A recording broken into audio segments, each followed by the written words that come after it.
I saw their reflection in the cafe window, her hand on his shoulder, a smile I knew by heart. My Emily was laughing the way she used to laugh only with me. They say the premonition of betrayal feels like a quiet ringing in your ears, barely noticeable, but constant. I started hearing this ringing about a month ago. Emily began coming home later than usual. Her explanations sounded convincing: a new project, additional meetings, corporate events. I believed her, wanted to believe, until I noticed details impossible to ignore. Emily and I met 5 years ago in a bookstore. A classic story: I dropped a book, she picked it up. Our fingers touched, and 2 years later we were married. Our house in the Portland suburbs, a 30-year mortgage, plans to have a child next year. Everything was mapped out like a perfect script. The first warning bell rang when I noticed a new perfume. Emily always preferred floral scents, but now she smelled of something woody tart. A gift from Jessica at work, she explained without looking up from her phone. I nodded and kept quiet. Then came new clothes: a silk blouse she never wore at home, shoes with higher heels than usual. Corporate dress code got stricter, she explained. I nodded again, but the phone became the main betrayer. She used to leave it anywhere: on the kitchen table, in the bathroom, next to me on the couch. Now it was always with her, screen down, notification sounds turned off. But I noticed how often she checked the screen when she thought I wasn't looking. Is everything okay? I asked one evening. Of course, Emily replied, too quickly and smiling too brightly. Just tired. This project is exhausting. I wanted to believe her, really wanted to, but the worm of doubt was already gnawing at me from within. That evening when I saw them in the cafe window, I was coming home early to surprise her. Bought her favorite lilies, a bottle of wine we drank on our first anniversary. Wanted to recapture what seemed to be slipping away from us. They sat at a corner table. His name was Ryan. I knew because Emily had mentioned him several times. The new marketing department head, a brilliant strategist, she'd said.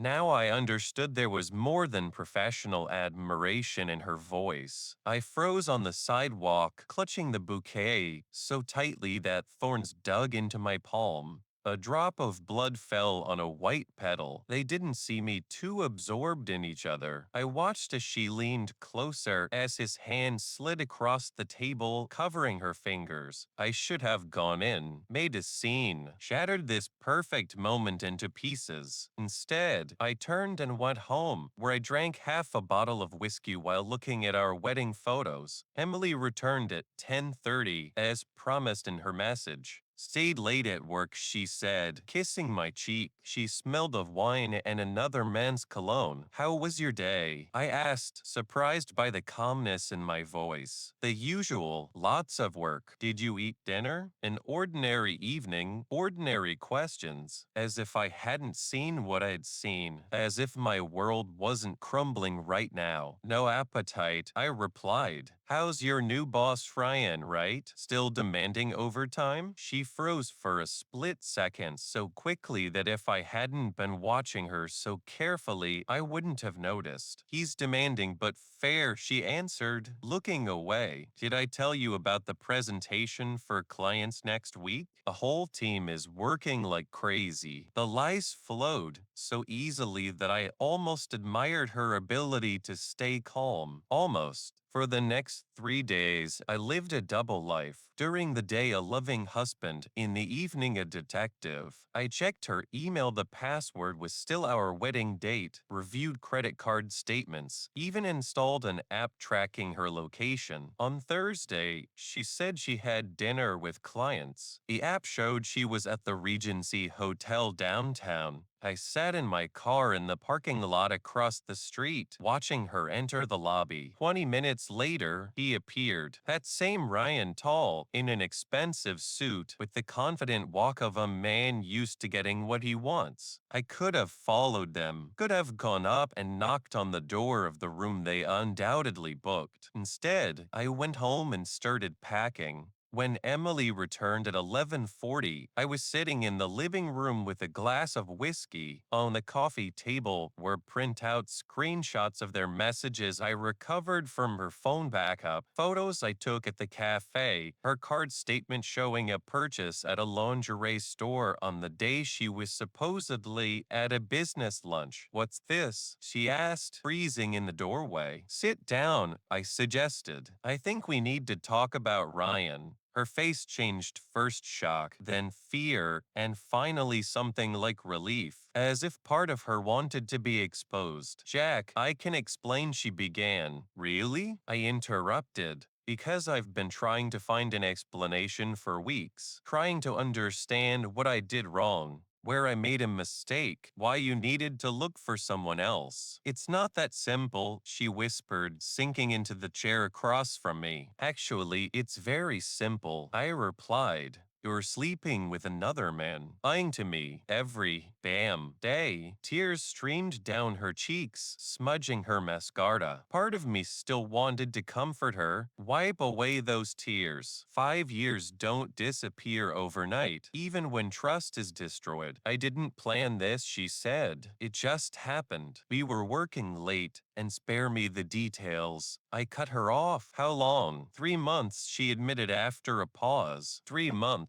A quarter of a year. All this time I'd been living with a ghost, with the shell of the woman I loved. "Do you love him?" The question I didn't want to ask, but had to. Emily lowered her eyes. "I don't know. Maybe. But I love you too, Jack. I'm just confused." "Confused," I repeated, feeling bitterness rising to my throat. "You know what's most ironic? I thought we were happy, that we were good. We were," she whispered. Just not good enough," I finished for her. "We talked until dawn." She cried, begged, promised to fix everything. I listened, but with each word, the wall between us grew higher. "I've already packed my things," I said when the first rays of sun came through the window. "I'll stay at Mike's for a few days until I decide what to do next." "Please don't go." Emily grabbed my hand. "We can fix this. See a counselor. Start over." I looked at her, tearful, desperate, still beautiful. Part of me wanted to believe we could overcome this, but another part knew some things can't be glued back together. "I don't know, Emily. Honestly, I don't know." I took my bag and left, leaving her sobbing on our couch. In the car, I turned on the radio to drown out my own thoughts. The host cheerfully announced the weather forecast: sunny, no precipitation, a perfect day. I drove aimlessly until I found myself at the same cafe where I first saw them together. It was just opening, sleepy baristas wiping down tables. I went inside and ordered coffee. "Anything else?" asked the girl at the counter. I looked at the pastry display, at the reflection of my exhausted face in the glass. "No," I replied.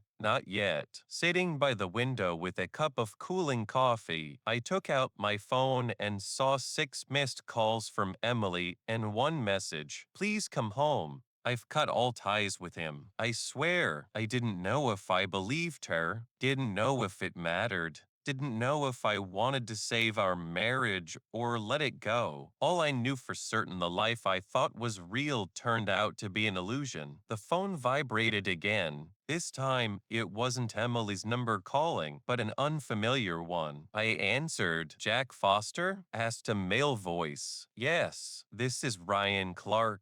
We need to talk." My heart skipped a beat. He knew my name, knew my number. What else did he know? "We have nothing to talk about," I replied, surprised by the calmness in my voice. "Trust me, we do." There was something in his tone that made me alert. "This isn't just about Emily. It's about your safety." "What are you talking about?" "Not over the phone," he said. "Meet me in an hour at Lawrence Park, by the fountain. Come alone." He hung up before I could respond. I sat looking at the phone, trying to understand what had just happened. By safety? What does that mean? Part of me wanted to ignore him, go back to Emily, and try to piece together the fragments of our life. Another part demanded answers. In the end, curiosity won. I finished my coffee, left a tip, and headed to the park, having no idea what awaited me there, and not suspecting that Emily's affair story was just the tip of the iceberg, beneath which lurked something much darker and more dangerous. When I arrived at the park, the sky was overcast. The perfect day had spoiled, just like my perfect life. I parked and slowly walked to the fountain, looking around. Ryan was already waiting there in a dark coat, with the tense face of a man carrying a heavy burden. "Thanks for coming," he said, extending his hand. I ignored the gesture. "Say what you wanted to." He nodded, as if expecting such a reaction. "First, I must apologize for the situation with Emily. It's unforgivable, but now we're dealing with something bigger." "What?" Ryan looked around, made sure no one could hear, and lowered his voice. "Emily isn't just my affair. She's my informant." I laughed. Couldn't help it. "Informant? Are you a cop?" "FBI," he replied, and from his tone I knew he wasn't joking. "Economic Crimes Division. For the past 6 months, we've been investigating the company where Emily works. Specifically, its CEO Victor Hoffman." The name was familiar. Emily often mentioned him, a charismatic leader, visionary, who transformed a small firm into a technology giant. "What's wrong with him?" I asked, still not believing what was happening. "Money laundering, insider trading, connections to organized crime," Ryan listed. "Emily accidentally discovered discrepancies in financial reports. She came to us 3 months ago." 3 months. Exactly how long their affair had lasted. "So there was nothing between you?" I asked, feeling the ground disappearing from under my feet. Ryan looked away. "Not exactly. The relationship started as a cover for our meetings, but then things got complicated." I felt anger rising inside me. "Complicated? You seduced my wife for your investigation?" "No," he firmly replied. "It wasn't like that. We didn't plan an emotional connection, but I won't lie, there's something between us. Or was. It doesn't matter now." "Matters to me." "Jack, listen." Ryan grabbed my shoulder. "Last night Emily gave us the final evidence. This morning she cut all ties with me and said she wants to save your marriage. And an hour after that, we received information that Hoffman suspects something. He's a dangerous man, Jack, and now you're in danger too." I shook off his hand. "Why me? I don't know anything about this case." "Because you're Emily's husband. If Hoffman wants to get to her, he might use you." Raindrops began to fall, cold and heavy. I stood trying to process what I'd heard. My wife an FBI informant, her lover an agent, and I a pawn in a game I didn't even know I was playing. "Where is Emily now?" I asked, suddenly realizing she might be in danger. "In a safe place," Ryan answered. "We took her right after you left. She wanted to contact you, but we forbade it for your own safety. And now what? Now you need to disappear for a while too. We are almost ready to arrest Hoffman, but we need a few more days." I shook my head. "I'm not going anywhere until I talk to Emily in person." Ryan sighed. "It's risky, but okay. I can arrange a meeting tomorrow." He handed me a card with a phone number. "Call this number at 9 a.m. They'll tell you where to go." And Jack, not a word to anyone.